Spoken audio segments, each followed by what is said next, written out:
This is an honest review of Generation Zero. Let's take a look. Alright, so this game right now is on sale in the Steam Halloween store, or the Steam Halloween sale, for $5.74. Afterwards, I think it ends up being like $6 something. It's normally $24.99. So bear that in mind when you hear the rest of this review. Now, what we're going to do, we're going to jump straight into the settings. The sound settings are pretty decent. It pretty much adjusts everything that you want it to. The graphical settings are pretty okay. I mean, you can't go great in depth, but you can twist a few things. But, I mean, there's pretty much not that much there. I am running this game on a 3090 and a 9900K and 4K native. And I could not get smooth FPS unless I drop settings to medium. I don't think the game's optimized very well. So that's pretty disappointing.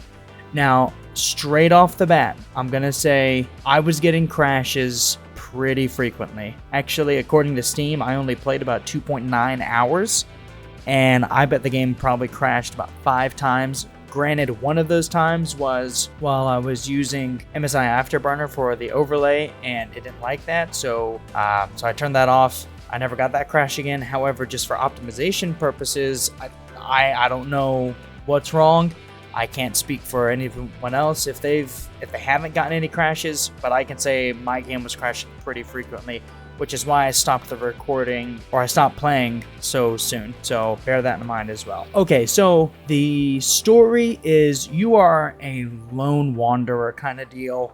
You just got back from some trip, I think, or something like that. The story is very forgettable. And you get back and this whole world is taken over by robots. Now, the robots are just wiping out everyone left and right. It's doom and gloom, and you're just trying to figure out what the freak is going on. So you spawn into your house, you start collecting some weapons and all this stuff. You go and meet some lady in a church who is incredibly annoying. She's in your ear all the time, and you're doing just these fetch missions. I mean, this, in regards to the actual quests in this game, man, they're freaking dog shit.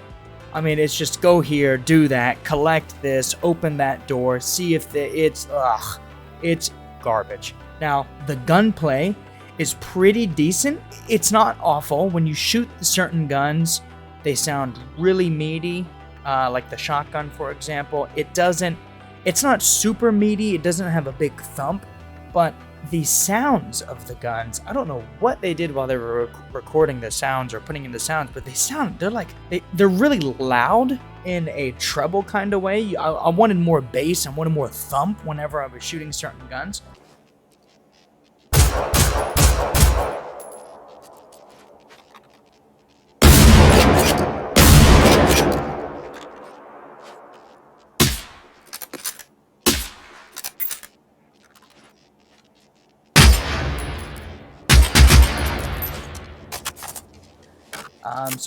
But that's okay. Now, the AI for the robots, man, it's a hit or miss. If they're spotting you and you're not on the bike, they will spot you from across the map, which I think is good, because that means you can't just run in and be a prick and just slaughter everyone.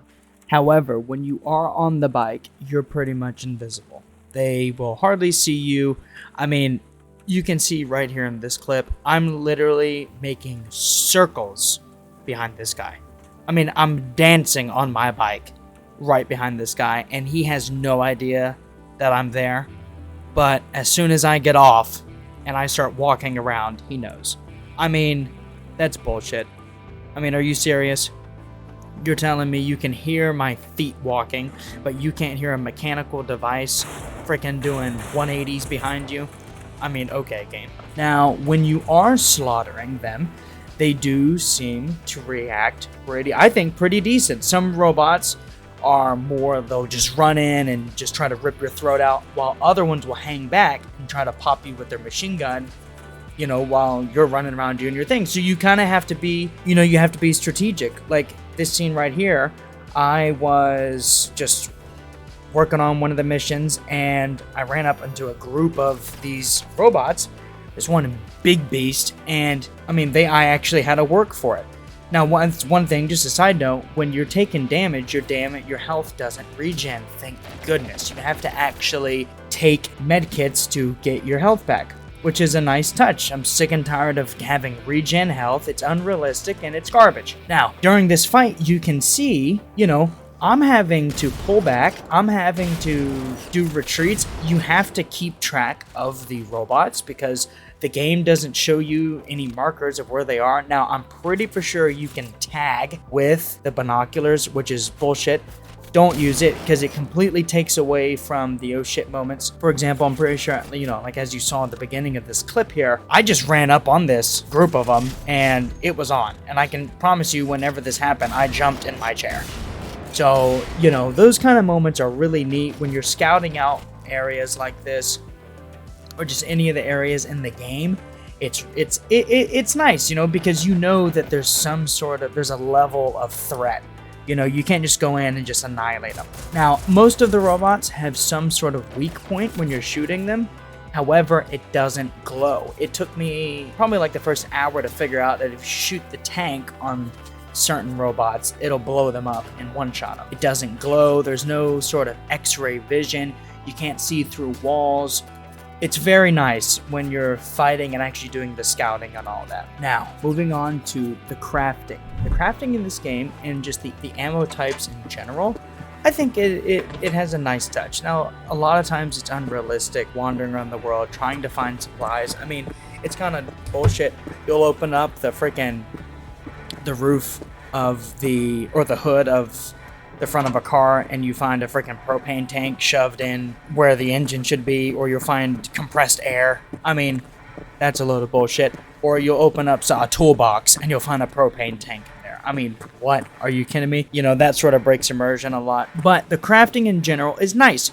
You go up to these workbenches and there's certain workbenches will do certain stuff. So there's an upgrade workbench, or then there's a recycled workbench, and then there is a crafting workbench, right? So the recycle workbench, you can break down other parts that you may have to break it down into its basic parts that you can use to build at the upgrade workbench, where, well, I guess it's not really an upgrade, it's more like just a crafting workbench where you can make ammo, certain different ammo types, we'll get into that in a minute, repair kits, med kits, health kits, any of, your survival stuff.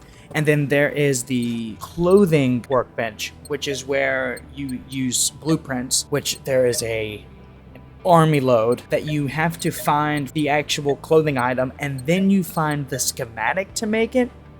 I thought that was a little stupid. I mean, why do I need the schematic when I just have the actual item itself?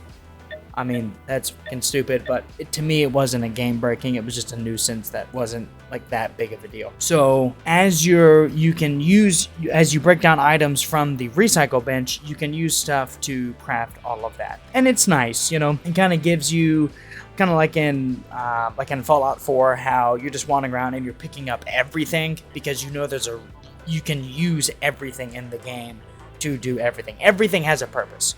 Right, so I know that, if my weight limit of my backpack is too much, because there is a weight limit, I can just go down, I can either drop stuff, or I can go to a recycle bench and recycle it and break it down into parts.